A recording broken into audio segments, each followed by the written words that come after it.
I'm Alexa. And I'm Cadence. And we're Something Sinister Podcast. That's us. That's us. Oh my God. Did you know that? I didn't until just now. Just now. It was the clap that clicked for me. I was like, whoa, Whoa. we have a podcast. Wake up. It's Wake real up. life. So let's just address the elephant in the room. Me. I'm the elephant. She is the elephant. No, but the way I'm sitting definitely is not flattering. So You can't even. Oh my gosh. I can tell. Whatever. Okay, so I'm wearing a shirt today. You can find these in our new merch shop. It says experiencing a sexual renaissance. And I just have to tell the story because Alexa looked at me like, what the fuck are you wearing? So I had an old podcast, Shit the Audience Says. I think I've mentioned it, but I told this story on there. But the short version is in my old theater, we had a lady come and visit. And she's older, I want to say 60s, 70s. And she told the men in our show that despite her age, she is experiencing her sexual renaissance. And so that just became a term for us. Mm-hmm. Well, then said lady also came and recently saw me in my show, in my new shows, and doesn't say like hi or like, hey, I remember you. She just pulls me aside to tell me, she said, you know, you're talented and you're beautiful, but you keep making those faces on stage and you're going to have even more wrinkles. And so I said, obviously I wanted to die. She's like shocked. Yeah. She's like, wow. Okay. Okay, bitch. Yeah. And you are like 70, 80 Yeah. years old. You Yes. definitely have wrinkles. So Yeah. So I just tell her, well, you know, you're more than welcome to contribute to the Botox, the Botox fund. And then she goes on to tell me how I should smile to prevent wrinkles. Like, well, I learned how to perfect the non-wrinkled smile. And I'm like, what the actual fuck conversation is this? yeah, like that is just so rude. I just wanted to die. And also what's bet. funny about performers is like, I don't know, you're trapped at work. Like Yeah. you're the face of your job. Like your job is you and how you look and what you say and how you sound. And Right. like your job is part of my job is being judged. So I totally Right. understand that. But I'm like, I can't look at her and be like, that's rude. Like I Yeah. just have to take You it. just have to smile and nod. Smile without wrinkles. It was like, for people who are just listening, And not watching. we try to smile without a wrinkle. Yeah. But Like So, without moving our sorry mouth guys, at for all. anybody watching, you're gonna have to just bear with the forehead wrinkles until mommy can buy some Botox. Yeah, because we definitely need some. So. God, I'm like desperate at this point. But Oh my gosh, right? anyways, that's my news. So Well, thanks for the news. It was super interesting.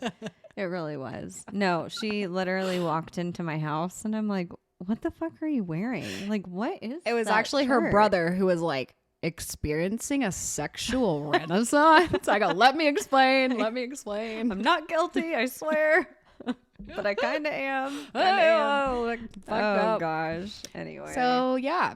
Anything else? I don't think so. We're coming up on our 1 year, guys. Yeah, You we have really listened are. to this wrinkled ass for almost a year. Right? I Oh know. my God. It's kind of crazy. It is. Like if you think about it. 1 whole year of staying consistent and Yeah. dedicated and throwing events and selling Right? shit. Yeah. Wow. I'm And going exhausted just to thinking about it. conventions and meeting a lot of people. Yeah. And yeah, I Yep. mean, it's a lot. Yeah. It So was a lot. you guys are great. Thanks for putting up with us. Yeah, for real. You're the OGs. And my hair transformations, especially. Oh my gosh. I got called out. They're like, you have short hair again. And I'm like, don't Yeah. mention it. My extensions are gone. I have clip-ins in today, so I feel a little. Yeah, I can tell. Okay. You probably can by my bangs. No, I can just tell because your hair is longer. Like, that's why. Yeah. So, All right. Well, moving on. yeah, last time we fought about football. Today we're fighting about Cadence's sexual shirt. So We just that's all we do now. We're going to make this fight. like a fighting podcast where all we do is It's argue. going to be called Cadence versus Alexa. We're just going to bring up hot topics and say, no, you're wrong. It's going to be a controversial podcast. Just As call if, us like as the if next this Joe Rogan. podcast isn't controversial already. By the way, I'll go ahead and tell on ourselves. We have like a 3.7 rating on Spotify. Oh my God, I know. Guys, so if you could go onto Spotify and help, I feel like it was just like, we don't have very many ratings. No, I so think like it said one or there's, like, two bad 8. ones will Yeah. like lower it. Yeah. But guys, please go on Spotify. All you have to do is listen to like 10 minutes of the episode to be able to rate. Yeah. Please go on and Yeah. give us 5 stars on Spotify because because on Apple Podcasts we're at 4.8. Yeah. And there's like We're 50 crushing it. reviews Yeah. or something. So Anyway. All right, let's get to the story. Something So, spiked. Yes. Tequila. Hard water. Yeah. Hard water, tequila soda. So that's what we're drinking Cute. with Milagro tequila, of course. Not sponsored, but we should be. Ooh, that's good. Mm-hmm. You put that pomegranate water in it? No, just the sparkling water. Yeah. I know that is good. All right. So our videos and podcasts are for entertainment purposes. All information discussed was found on the internet. Keep in mind, we will talk all things sinister that may not be suitable for all audiences. Viewer and listener discretion is advised. Okay, then I'm out. Right. You're like, PG only? I thought this What? was a family-friendly podcast. Isn't this Disney? All right. We are talking about Bobby Joe Long, also known as the classified ad rapist. Oh, I know. I don't know this one. What a crazy name, classified ad rapist. But Classified ad rapist. I feel like that's unnecessarily long. I know. Classified ad. They could call him like the CA. No. Okay, never Yeah, mind. no. The car. The car. The CAR. CAR. Anyways. So he was a serial killer and rapist who murdered 10 women in Florida. Just giving a shout out. Most of my research was from biography.com, Murderpedia, and all that's interesting. So just so you all are aware. He was born October 14th, 1953 in Canova, West Virginia. So we are still talking about Libras. We are actually closing out the Libra season with Bobby Joe Long. And let me tell you what, this is a banger. crazy story. Yeah. Oh my God. Yeah, I okay. know. I'm excited. Yeah, it's wild. So Cadence covered a little bit about Libras last time. They're charming, they're self-pitying, they're selfish, they're clever, they're unreliable. 2 words that I really want to focus on with him is clever and selfish. Got it. He was so clever and so selfish. And I also read that they are very messy serial killers too. And he is. Yeah. Very messy, very all over the place. His MO is never like consistent too, which you're going to hear about in the story. So it's almost like he acted on impulse instead of like planning out what he was going to do. Okay. So very, very interesting story. Before we keep going, drinking word. Oh yeah. Did you hear my throat? Yeah, I did. You said drinking word. It goes okay. Okay, so he was a rapist, obviously. So we could use rape, but I know you don't like that.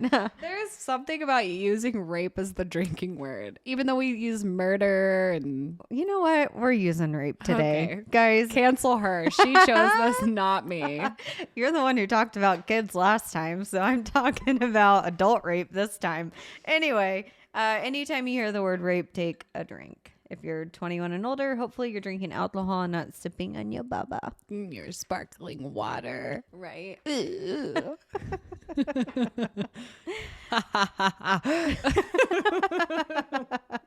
What if you time out. Is this gonna be a long story? Yeah. Okay, what's your evil laugh? Oh, I don't know. Do it. If you had to be Oh my God. not I that. can't. No, I'm like, I can't. I'm on the spot. I'm not an actress like you are, okay? I don't know. I can't do You've it. never practiced an evil laugh? No, I'm not a fucking Disney freak. Okay, I'll go first. Okay,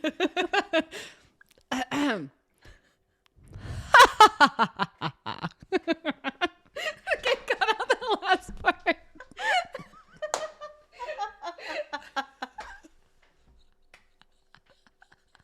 Oh, that's Okay, your fucking turn. great. Your turn. I can't. Just do it. Oh my God. Just try it. I can't. I can't even like. Now the people I can't listening, even, like, now they're think of wanting it. I know. I can't even like think of. Okay, well, you have to something. stay tuned to the end of the episode to hear Alexa's evil laugh because we are making her do it at some point in this episode. Oh God, I hate you. Anyway, so back to Bobby. His parents were Luella and Joe. Hence why his name is Bobby Joe. But Bobby didn't really know his dad because mom and dad split up at a very young age. And mom and Bobby decided to move to Miami, Florida. So he was raised in West Virginia, but that's why he murdered 10 women in Florida. So that way we are aware. His childhood is very, very interesting. He was a bad kid in school. He failed the first grade as an example. So he got held back, had to do first grade all over again. How do you fail first grade? You know, I don't know. What do you even learn in first grade? Right? Like your alphabet. No, I'm pretty sure Right, you learn that in like colors. preschool. I mean, maybe he was a slow learner and maybe. he's learning it Okay, now I again in feel first bad. grade. Yeah. No, you probably should be learning that in preschool, but like, I don't know. So, he was also bullied in school pretty bad because at a young age, his male breasts grew a little bit larger than they should have as being a boy. So he didn't really have a lot of friends. It said that he was actually born with an extra X chromosome and had what's called Klinefelter syndrome. So according to the Mayo Clinic, this is a genetic condition that affects testicular growth, resulting in smaller than normal testicles, which leads to lower production of testosterone. And it may also cause reduced muscle mass, body and facial hair, and enlarged breasts. Most men with this condition also produce little to no sperm as well. Got it. So small testicles, man boobs, and Minimal facial hair. minimal hair. Yeah. Got it. Yeah. So this can kind of tell you his childhood in a nutshell. I mean, he was bullied. He didn't have a lot of friends. We're going to talk about his mom too here in a little bit and some other traumatic events. Okay. Wow. Huh. That's sad. It is sad, but don't feel bad for him because he's not a good man. Dang, I was hoping this was ending with a happy ending. I love Happily ever story. after. We've changed the podcast. We're talking all things romantic. Gross. Cadence's favorite. I hate it. If it was a love Disney story, you'd be like, "Oh my god, I love Only if it it's so fake love am I all much." in. Is it Disney? Okay, I love it. Can I be her for Halloween? So the child had a few head injuries as well. So one example, he fell off a swing, hit his head. He was 5 years old. So head trauma, obviously. You know, they say that can lead to being a psychopath. And he didn't have a dad, so keep that in mind. Didn't know his dad. And him and his mom's relationship wasn't healthy at all either. He actually slept in the same bed with her until he was 13 years old. And that was by choice, not because like they just had one bed. There wasn't a couch available or anywhere else to sleep. Like he chose to sleep in the same bed with her until he was 13 years old. So just super, super close. Unhealthy close. Yeah. But it's weird because he also like resented his mom, and you'll hear why here in a minute. So it's like, well, then why did you want to be so close to her? I don't know. It's weird. Yeah. She was a bartender and a waitress, She dressed very, very sexy to work so she could, make a little extra money. And she ended up bringing random men home constantly. So he saw men coming in and out of their home at all times of the day, all times of the night.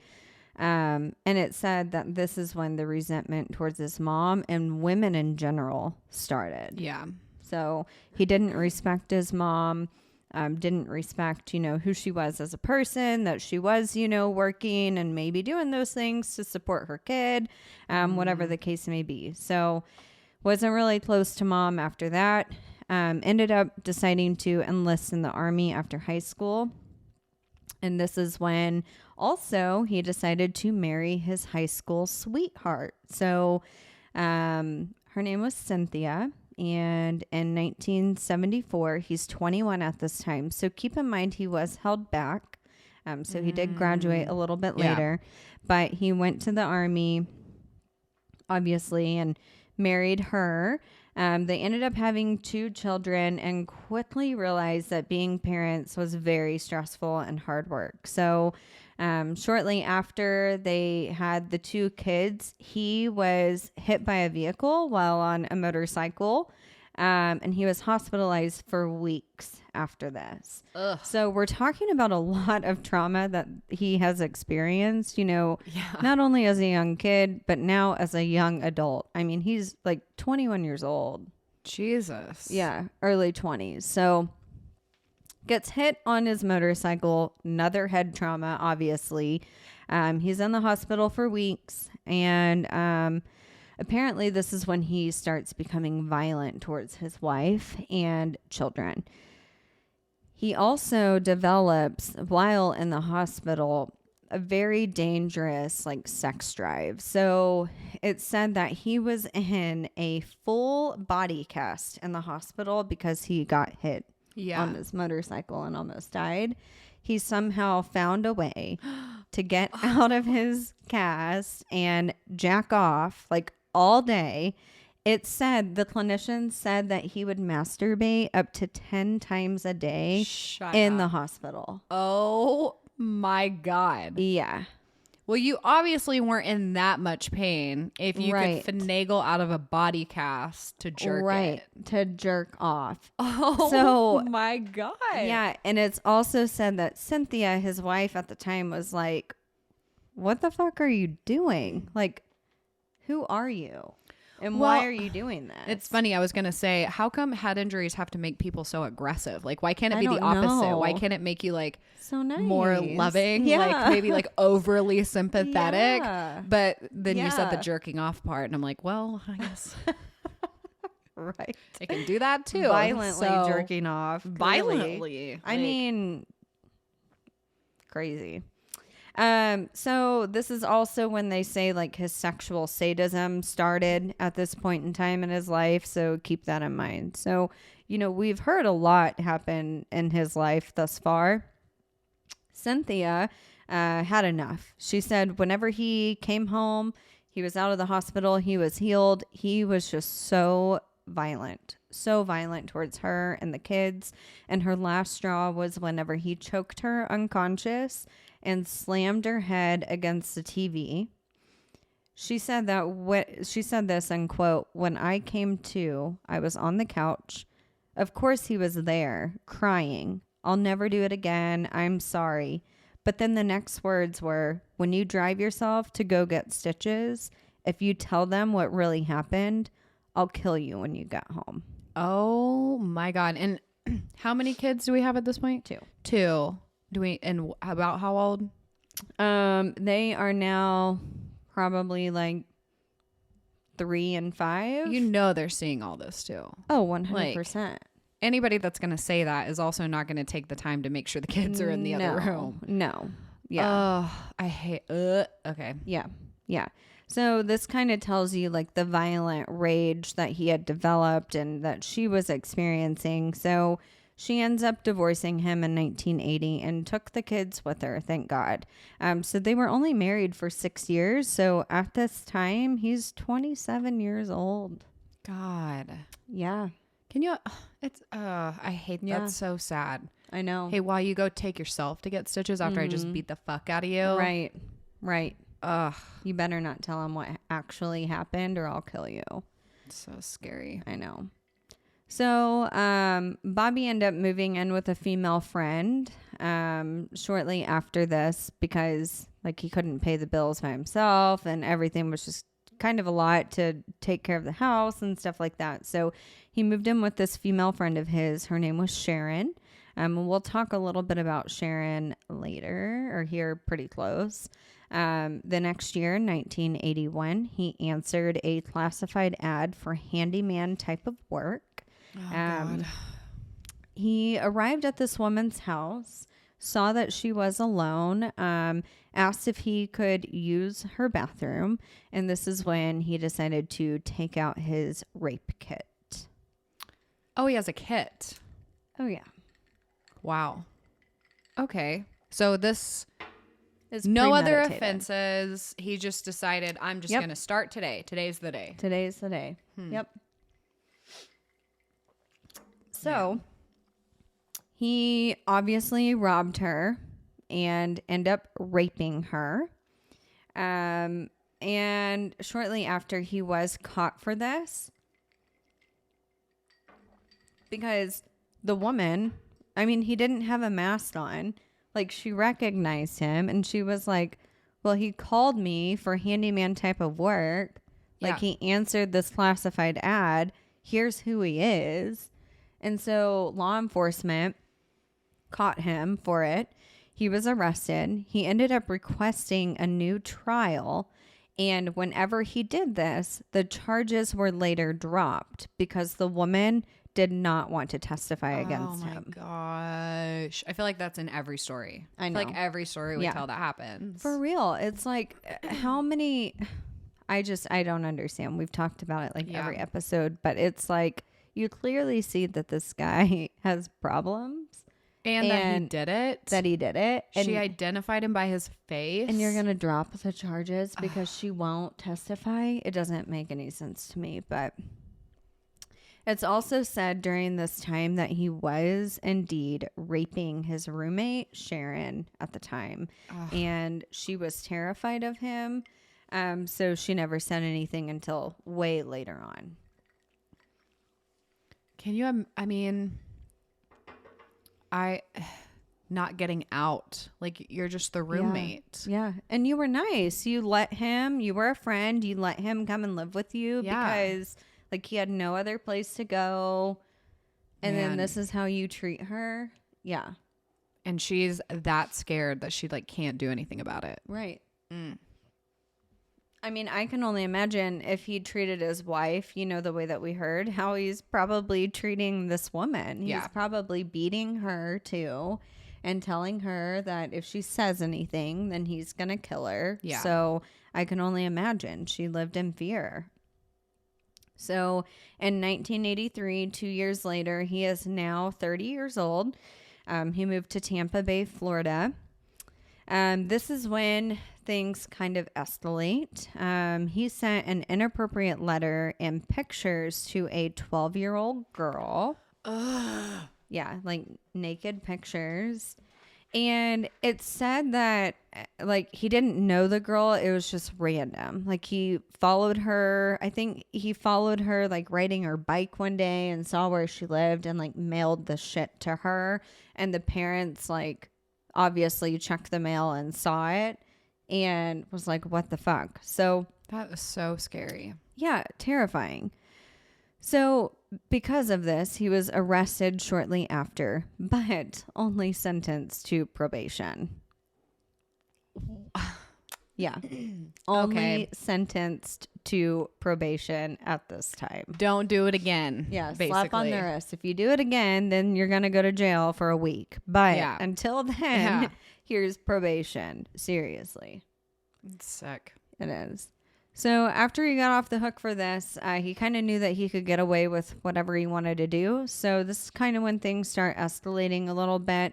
But he's very, very, very messy. So again, he would look in classified ads for people that needed furniture fixed, handyman type work, Maybe people that were having sales needing to get rid of tools or furniture or big items where they would need, help moving stuff. He would find all these ads for like odd jobs that he would think that women would need help, right? Right. Targeting. Exactly.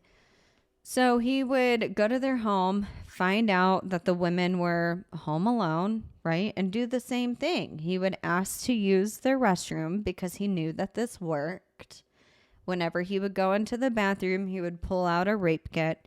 And his rape kit was different every time. Sometimes it had, like ligatures, different types of ligatures to tie the women up. Sometimes he would carry a gun. Sometimes he would carry a knife. Sometimes he would carry a mask. Other times he wouldn't. So it was kind of all over the place. Yeah, that's what I was going to say. Is he doing all of this without a mask? Mm-hmm. What the hell? It said that there were times when the women, because he didn't murder all of them, obviously. Yeah. There were times when the women said that he would put the mask on, like during the rape. But they had already seen his face. Yeah. So, yeah. Okay. Yeah. Kind of all over the place. Mm-hmm.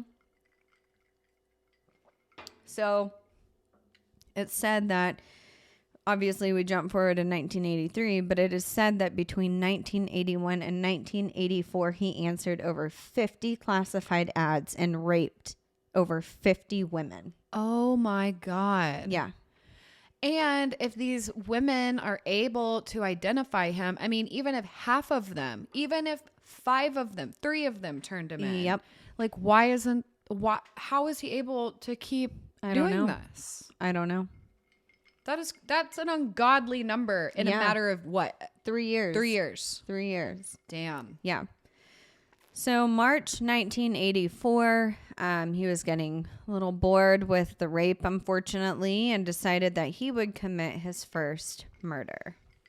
Well, that's what I was going to say, too, about the changing up of the tools is maybe he's either getting bored or he's experimenting with how far he can push it or how far just stretching the limit each time. Oh, yeah. There is a difference in carrying a knife versus a gun or I should say a rope versus a knife.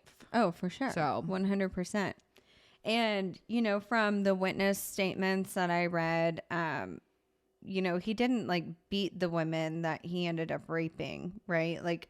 He literally would just hold them at gunpoint or hold them at knife point or tie them up and perform the act and then literally rob them and leave. So, some of them, their spouse would come home and they'd be tied up or, whatever, gosh. but they weren't beaten. Yeah. So it's just crazy. So, 1984, he commits his first murder. He picked up a woman. Her name was Artis. She unfortunately was a prostitute. They're always the victims, I feel like. And she was doing her job, what she normally did, not thinking that he was going to kill her. And, he beat and raped her. Then decided that he was going to strangle and kill her. So first murder was March of 1984. Man. Yeah, it's one of those things that I don't know, the whole sex work debate, but I mean, easy target, but again, that's a job for these people, and it's not like you go in expecting to die, to be murdered or abused and tortured. So it's terrifying. Yeah. 2 months later, May 1984, while driving, he saw a woman named Lena. Lena was walking on the side of the road. He offered to give her a ride, and she got in the car. They were driving. He decided to pull off on the side of the road, and that's whenever he pulled out a knife and threatened her. She tried to fight him back, but he was able to quickly tie her up. He took her to a more remote location instead of just off of the road, and this is when he strangled her and raped her. I wonder how that works, threatening someone with a knife. Yeah. I don't know. Maybe holding it up to their neck. But Just like that. you know what I mean? Yeah. You know what I mean? Like, Yeah. I don't know. Not victim blaming here. That's always been a know. thought for me. It's like, if you come at me with a knife, my first thought is like zigzag pattern your way out of there. Like, unless Maybe. I mean, there's fight or flight. You know, some people flight and some people fight. Some people just like freeze and they don't know what to do. And then other people want to zigzag their way out. I don't know if you'd call that fight, but it might be. So take the chance. Yeah. I don't know what I mean, God forbid that ever happens. I just don't know what I would do if someone pulled a knife. Because part of me wants to think I'd be like, well, do your best. Like, I'm out of here. Yeah. But I don't know. I don't know either. Her body was found shortly after, and her body was naked. And her hands were still bound behind her back when her body was found. Ugh. I know. So sad. Shortly after, literally like days after, he found a 22-year-old woman named Michelle. Michelle was a prostitute as well. She got into Bobby's car thinking that, again, she was just going to be working. And unfortunately, he beat her, raped her, and then he slit her throat. Ugh. So he's like really changing it up. He is changing it up. And we're at how many victims at this point? 4? 3? Yeah. Just got done with number 3. Escalating. Yeah. Quickly. Yep. The 4th victim was found next. She was named Elizabeth. Her body was found 17 days after she was murdered. So you can only imagine she was decomposing, you know, because this is May 1984 in Florida. So it's hot. Yeah. Elizabeth wasn't a prostitute like the other women were. So this made detectives think that maybe they have a different killer on their hands, like not attached to the other 3 women. However, they knew that Michelle and Lena's were the exact same murder because, as you heard, they were both murdered the same way. They were both strangled, they were beaten, they were raped. So that's how they knew that it was the same murderer. And another thing is both of those women, Michelle and Lena, had red nylon fiber found on their bodies. Oh. So that made it very consistent with it being the same murderer. Now, this woman, Elizabeth, you know, her body had been decomposing for 17 days. And, you know, he slit her throat. And so it was very different. Wow. Yeah. Interesting. Mm-hmm. Do you say later what the red was? Okay. Okay. Yeah. Okay. I do. So the 5th victim was another prostitute. She was walking in the Tampa area when Bobby picked her up. He raped her, strangled her, and then shot her in the neck. So, jeez. Oh my. Yep. Strangled her. Strangled her first? Yep. And then shot her in the neck. Oh, that's like like she's already dead. Or maybe he couldn't get it done, kill her all the way by strangling her. Oh my God. I mean, you know, you've researched a lot of this, and they say like the pressure and the amount of energy it takes to strangle somebody is a lot of force. And so, yeah, but then there's also the thing where it's like, this person was stabbed 50 times, and it's like at that point that's just like an aggression thing, like rage. Yeah. So sure. But being shot in the neck, ugh. I know. No. So shortly after this, they did find her body. When they found her body, they found 2 other women's bodies. Yeah. So now he has 7 victims that they know of. And hopefully at this point they're like, okay, all the same. Yeah. God. Right. So, and you know what's crazy is because this is like, we are still from March. We're about to move into November. So this is like, you know, a 4 or 5 month period. Yeah. That they find 7 so bodies. Quickly. Jeez. Yeah. So I mean, it's almost like every other week they're finding. Oh, yeah. Almost every other week. Jeez. I mean, it's crazy because we talk about a lot with like serial killers. They need like a cool down. type period. And so it's like a lot of the times they'll commit their first murder and then they don't commit a second one until the next year. Or hell, it could be even longer. It could be years later. I feel like with Libras, we've been finding like it's bam, bam. Yeah, there's no like cool off period. No. There's no emotional cool off period. Jeez. And that's like what determines like a mass murderer versus a serial killer. But I mean, obviously there is an emotional cool off period with them, even if it's like days, but still it's crazy. Like it's just one after the other, after the other, after the other. It's messy. Yeah. Yeah. That's exactly what it is. It's really messy. So, November 3rd, 1984, there was a 17-year-old girl named Lisa McVeigh. She was riding her bike home from work around 2 a.m. It said that she worked at Krispy Kreme Donut. I couldn't validate if that was accurate or not because, I mean, I know Krispy Kreme has been around for a while, but I'm like, we're also in 1984, so I don't know if this is legit or not. I'm going to Google it. I know. And it was in the Tampa area. I did find that there was a Krispy Kreme donut in Miami, but I couldn't find one in Tampa. Anyway, so she was riding her bike around 2 a.m. leaving work. What'd you Krispy find? Kreme was founded in 1937. Wow. Yeah. I mean, maybe the donut itself, but not like the store. Yeah, no, the store. Krispy Kreme. Wow, like the brand was found in 1937. Winston-Salem, North Carolina. Wow. Yeah, wow.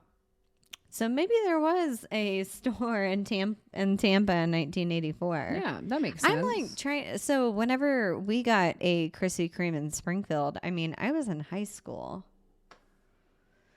We never had one where I was from. Yeah. So I remember we would come to Branson for family vacations. We're like, we have to go to Krispy Kreme. It was like the only place to get one. Yeah, but even then, I mean, that was what? Like, like not in the 80s. No. like the 90s. No, like the 2000s. Yeah, the 2000s. Early 2000s. Yeah, that's crazy. Anyway, so she's riding her bike home at 2 a.m. Coming home, she's 17 years old. Bobby followed Lisa on foot. He pushed her off of her bike. He then drug her into her car. He blindfolded her. He forced her to give him a blowjob in the vehicle. And then he walked her up into his apartment, still blindfolded. So once in the apartment, he raped her over and over again. I mean, she was literally like his sex slave for this period of time. Man. And how old is she? 17. Ugh. The story is very graphic and sad, just FYI. So, he made her shower with him, but he did let her live. She was, again, his sex slave the entire time that she was there with him. She was able to talk to him. He wanted to conversate with her. And she asked Bobby, why did you do this to me? And Bobby said that he hated women. Ugh.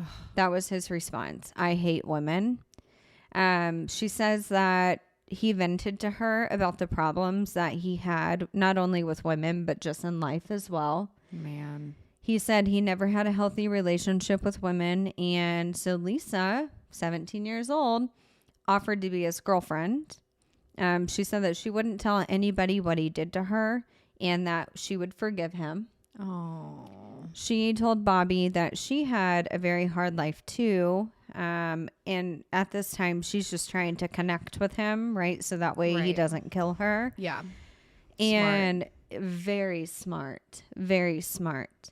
She made sure that whenever she was in his apartment too, that she would touch everything. That way she was leaving her fingerprints. And this is, well, no, DNA is new. Fingerprints aren't new, I guess. But still super fucking smart. Right. So, and DNA is like brand new at this time. Brand new. Yeah. Right. So she's like touching everything, you know, leaving fingerprints throughout his apartment. So keep in mind, she's still blindfolded this entire time. So like she can't see anything. Wait, in the apartment? In the apartment. He kept her blindfolded. Yeah. Oh, shit. That is so scary. Yeah. So this whole time she's like talking to him, trying to connect to him, like touching things. Like she can't see. Like can't see what's going on. God. Yeah. So he finished raping her and enjoying her company. And he decided, all right, it's time for her to leave. So. And he's just going to let her walk? Well, he walked her out to his vehicle. She was so smart. She counted the steps in his house and she saw that his carpet was red. Okay. Yep. Okay. So counted the steps in his apartment, counted the steps outside of the apartment. She said that whenever she got into the vehicle, the blindfold had kind of fallen a little bit where she could see. And she saw on his dashboard of his car, it said Magnum. So that's when she knew, okay, he's driving a Dodge Magnum vehicle. Yes. So after she's in the car, blindfolded, he drove down the road to an ATM. She said it only took not even a couple of minutes to get to this ATM. He made a withdrawal out of the ATM. Why? Nobody knows. But she remembered like hearing the ATM, like the sound of the ATM. He then drove just a couple of minutes down the road and got her out of the car. Told her to keep her blindfold on for 5 minutes before taking it off, and he would let her live. Oh my God. Right. So he drives off. She takes her blindfold off, and obviously she's alive. She then instantly goes to the police. Good. To tell them what had happened to her. Ugh. Right after he drove off, he killed 2 other women that night. Jeez. Yeah. What a smart woman. Smart 17-year-old woman. And counting your steps and peeking and paying attention to sounds and not everything. I mean, leaving your fingerprints throughout his apartment, all of it. Wow. Yep. And then he goes on to murder 2 people. 2 other women. Jeez. So talking about Lisa McVeigh a little bit, this is so sad. It gives me chills, like just reading this over and over again. She, earlier that day, before she was kidnapped by Bobby, had written a suicide note. Oh. And she, at this time, was living with her grandmother and was being raped and beaten by her grandmother's boyfriend. Oh my God. Yeah. So, and she's how old? 17. Ugh. Yeah. So sad. Yeah. So later, like more recently now, she was on the show I Survived. I don't know if you ever watched that on A&E. I've seen bits and pieces. Those are hard to watch. Yeah, it is hard. Like, again, well, obviously the survivors, but it's hearing them tell their it's hard. It's so hard to watch. So she was on that show, and she said this on the show, quoted, "I was deathly afraid that he was going to kill me. Here I was thinking about killing myself, and now I was going to be fighting for my life." Wow. I know. Like, literally gives me chills. Yeah. I mean, you hear from a lot of suicidal people that like they have these moments that like snap them into reality, or people who have attempted suicide, but then they pull out of it last minute and it leaves them in really bad off states. But that is like a whole other level of, you got to change your mindset real quick. Like, do you want to live or die? Like, here you thought you wanted to die, but now you don't. You're trying to fight for your life. Yeah. And part of suicide, I feel like, is the you're in control aspect. I mean, I know you could be in control. Yeah. Like you're the one making the choice to go and how you go. And now not only is you're going to get what you want, but you are completely out of control. Right. there is no more backing out. Right. And you're going to go how this man wants you to go. Right. And maybe what you thought you wanted isn't what you want. So scary. I know. At 17, At too. 17. She also said, quoted, "I would say thank you for choosing me and not another 17-year-old girl. Another 17-year-old girl probably wouldn't have been able to handle it the way that I have. I truly believe that all the abuse that I've been through in my life helped me get out of that situation." What a good fucking person. Like what for like say, I mean, that's so tragic. Yeah. But like, thank you for choosing me and not somebody else who hadn't endured this life before, you know? Yeah. Wow. Crazy. That's like one of those I'd step in front of a bullet for you kind of statements. Yeah. That's I so know. sad. I know. So she instantly went to the police. She told the police that he had a Dodge Magnum vehicle and that he had red carpet in his apartment. She said she told them where she thought his apartment was based off of like the number of steps that she had counted, the sounds that she had heard. She said that they also stopped at an ATM right down the road from his apartment. She told them, obviously, all of the details of the assault, how he pushed her off her bike, at Krispy Kreme, how long she thought it took to drive to his apartment from, where she was at, whatever. And the detectives ended up taking all of her clothes. They're like, well, we need your clothes. We'll give you others. And they took red carpet fibers from her clothes. These red carpet fibers were a exact match to the other victims who had red nylon fibers on their bodies. Well, and I can't imagine even in the 80s that red carpet is this super popular thing. Right. I mean, maybe like a maroon color, but I mean, even then it's like red. Anything other than the basics. This is a brightly or it's a not basic color for carpet. For the 80s too. Yeah, for the 80s. Yeah, I know. So police decided that they would look into everybody in the area with a Dodge Magnum. Somehow they were able to, determine the year, and they determined it was in 1978. I think it was because where the Magnum placement was at on the dash. Yeah. So they also at this time subpoenaed the records for all ATMs in that area as well, because they're like, well, somebody with a Dodge Magnum came to an ATM between this time and this time. So we need to know who went to all of the ATMs between this time and this time. They found only one 1978 Dodge Magnum owner had used an ATM at 3 a.m. And that was Mr. Bobby. Wow. Joe Long. I bet that was like a got him moment. Oh, yeah, for sure. I thought you were going to say they pulled up 10,000 records and I was going to cry. Nope, only one. Oh, good. I know. So clearly his short killing spree, even though he murdered many, many women, clearly it ended very soon. Yeah. Very soon. So November 16th, 1984, this was just 3 days later. Hi, buddy. Get down.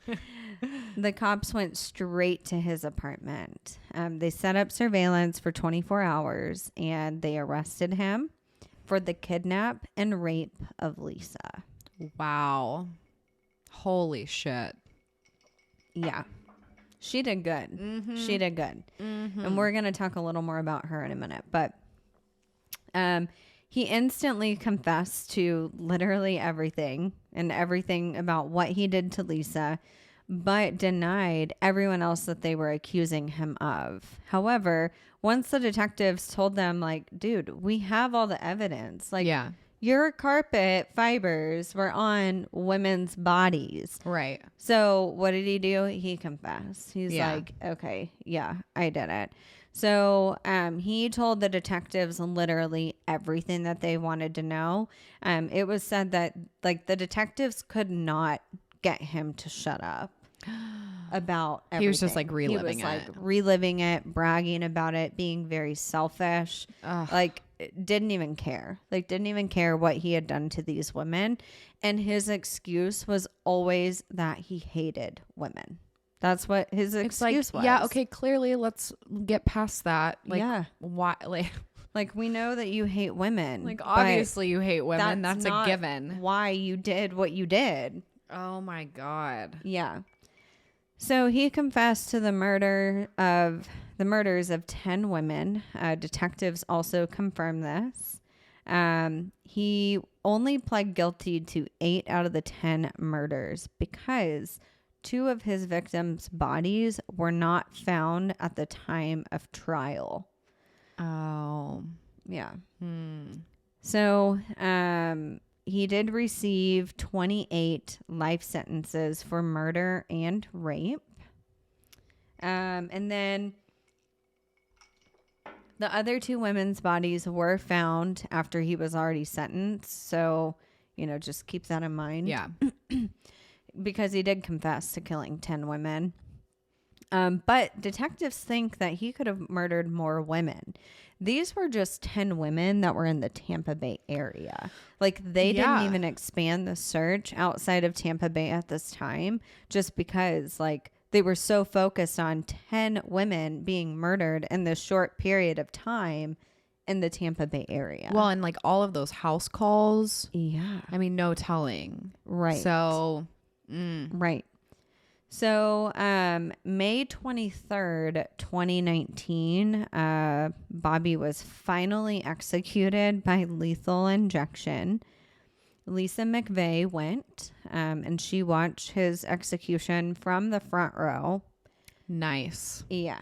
She said, quoted, "I wanted to look him in the eye. I wanted to be the first person he saw. Unfortunately, he didn't open his eyes." This is also crazy to me, and I don't know why they didn't kill him before, but he was one of the longest living inmates on death row in history. What? I wonder why. I don't know. He did try to appeal one of the murders, but they had the evidence against him and he confessed to it. So he tried to say that he was coerced, but I mean, this was back whenever, I want to say his appeal was in 1987 or 1988, and he was arrested in 1984. He wasn't put to death until 2019. That is insane. I know. Huh. I know. There were a lot of psychiatric studies against him too, but nothing that would take, almost 40 years. Weird. I know. Yeah. So, I'll look up this guy, see what he looks like. Right. Yeah, you should. What year was he born again? 1963, 53. Yeah, 1953. Bobby Lee. Bobby Joe Long. Oops, not Bobby Lee. Bobby Lee. I'm like, wait, that looks like that comedian. Yeah, Bobby Joe Long. Bobby Joe Young is also... No, Bobby Joe Long. Long. I'm going to get this eventually. I was like, he's a famous boxer. Okay, bear with me for a second here. First picture. Yeah. Ew. He's one of those teddy bear looking guys. Yeah. What's his name? Shit. He was one of the first. He was a California guy from the 70s. They thought he might have been the Golden State Killer. Ted Bundy? Nope. Oh. He worked in a factory. Tall teddy bear looking motherfucker. Yeah. But brutal guy. Who? Why? Green River? No. No. Mm-mm. Shit. Yeah, who was that? Because they did a movie about him. Oh, because the same actor that played him in the movie also played the backpack killer guy, the backpack bomb guy. Yeah, who was Oh my that? gosh, this is gonna drive me nuts now. Anyway. Yeah. But yeah, like this guy does not look like he would be a serial killer. I mean, he's- I feel like it's hard to say like who is going to look like a serial killer. He doesn't have and crazy who in his wouldn't. eyes. Yeah. He doesn't I know. have the crazy. He just kind of doesn't look all there, to be honest. Yeah, no. Sorry, I'm looking for this guy now. Hold on, not Ted Bundy. Is it Gary Ridgway? Ed Kemper? Oh, Ed Kemper? Okay. I mean, I see Teddy Bear, like innocent, but to me, he looked a little crazy. Ed Kemper. Yeah. Yeah, I mean, he's like the tall, Lanky guy. yeah, tall, Yeah. lanky, got a belly, Yeah. got the mustache. Yeah. Anyways, Anyway. glad we got that out of the way. Yeah, God, thanks for derailing. Yeah. Anyway, so to end the story, I want to finish it with Lisa McVeigh. I think it's like just so fascinating. You know, she was sitting there front row watching him die, whatever. He wouldn't even open his eyes to look at her. And because everything that she had gone through as a young child and a young adult, she decided to become a cop. As she fucking should have. What a badass bitch. I know, because look at like everything that she did. You know, she basically is the one who was able to solve the case. Yeah. So she currently is still a cop. She's a deputy at Hillsborough County Sheriff's Office, which is the exact same office who brought her justice against Bobby Joe Long. Wow. I know. Oh, there was kind of a happy ending. I know. Wow, what a strong... that is awesome. I know. Same office. Same fucking office. Sitting man. front row looking Front at row. looking at a serial killer that you caught in the face. Yeah. And he doesn't even have the balls to look at you. Yeah. Coward. What a piece of shit. I know. Holy cow. Well, good for her. Right? I bet she's written a book. Oh, she has. Okay. Yeah, she has. Wow. Oh, wait. No, you were talking about I Survived. I want to watch that now. I know. I tried to like find the full episode. I found like little clips of it, which you could hear, her talking and stuff. But yeah, I want to find the full episode on A&E. But yeah, she has written a book. She's given so many interviews, obviously, but I mean, her day job is being a cop and saving Holy lives. Cow. So that's awesome. yeah, I know. And started out a victim herself, from her own family, wanting to commit suicide, to surviving a brutal serial killer, to like now helping people, just saving lives. Wow. Yeah, I know. Wow. Crazy, huh? What a great ending for great her. ending. Yeah. I say what a great story. No, not a great story, but great ending to the story. Yeah, for sure. Wow. So that is the story of Bobby Joe Long. You hear a lot of like childhood trauma, especially like the head trauma and what he was diagnosed with, and it's just kind of crazy to see his childhood and young adult life transpire into murdering and raping women. So is that kind of what they blamed it on in the end? Some weirdness with the family, abandonment, but then head trauma? He didn't blame it on the head trauma. He just blamed it 100% on hating women. He blamed it on his mom. Oh. He blamed it on his mom. What? Oh, I thought it stopped. Oh. He blamed it on his mom, bringing in. Check. Hold on. Something did stop. Can you hear me talking? Mm-hmm. Can you hear me? Oh, now I just can't hear myself. Anyways, go ahead. It's still recording my voice. Oh, okay. I had a mini heart attack. I know. Okay. I'm back. Now okay. you hear yourself. We're good. Okay. What is happening? I don't know. Okay. Anyway, but he blamed it on his mom for bringing, many men into the home and kind of like what he saw and how men treated women. And it's like, well, if you saw how these men were treating your mom, like, why wouldn't you want to treat women better? Why wouldn't you want to help? Like, why would you want to take out, all of what you saw? Why wouldn't you want to go murder men? Yeah. Seriously. Why didn't you become a man serial killer? Women's fault? Like, what the fuck do we do? Like, nothing. Like, what in the world? So, yeah. Yeah, but what was the mom wearing? Right. I'm kidding. I know. She was scandalous. It was her fault. Wow. But, Great yeah. story. I've never heard that one. I know. I hadn't either. I hadn't heard anything about it. And, that's why when I saw a classified ad, rapist, I'm like, who is this guy? Sounds interesting. From Florida? I'm like, okay. Florida's fucking nuts. Yeah. You in California. Florida's more like the methies. Well, and I would say like serial killer wise, like California's Got them leading beat. it by far. By far. Like, We're keeping tallies. I would say it's probably California, New York, and then Florida. Probably. There's a lot of New York. Yeah. A lot Well, of New especially York. if you're going to take mobs into consideration. Well, that too. But even outside of mobs, like Son of Sam. Yeah. There's a lot of people in the New Terrorists. York area. Oh, what? Why was I was being I'm serious? talking about serial killers. Well, here. they're serial killers. That's a mass murderer. I mean, unless then they terrorize might- another city. Yeah. I guess. Anyway. I don't know, guys. Stay on topic. She clearly doesn't know what we're talking about today. So I think she's stuck on like that Disney It's a good thing I'm a guest on your podcast. It's a good thing I'm not running the show. Anyway, so that is the story of Bobby Joe Long, not Bobby Lee Young. So Bobby Joe Long.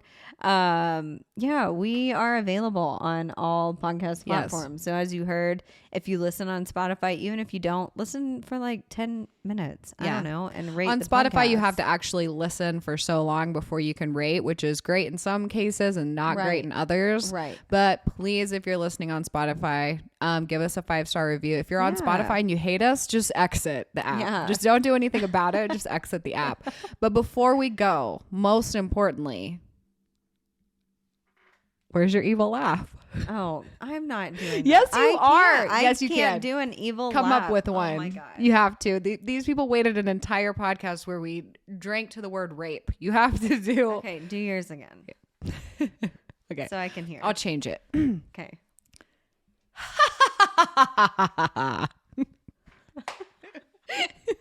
I hate you so much. Okay, your turn. Oh God.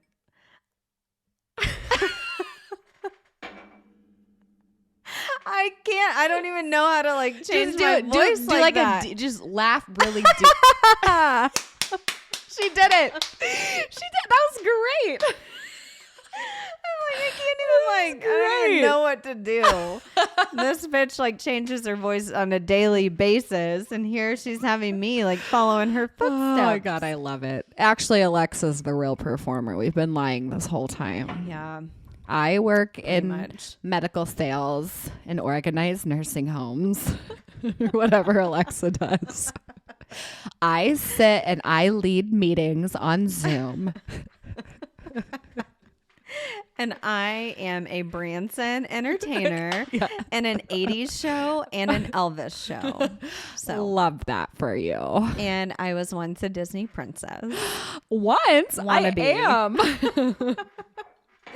So anyway, guys, thanks for tuning in and listening to our evil laugh. Yes. And 5-star reviews and download. And as always, stay sinister. Bye.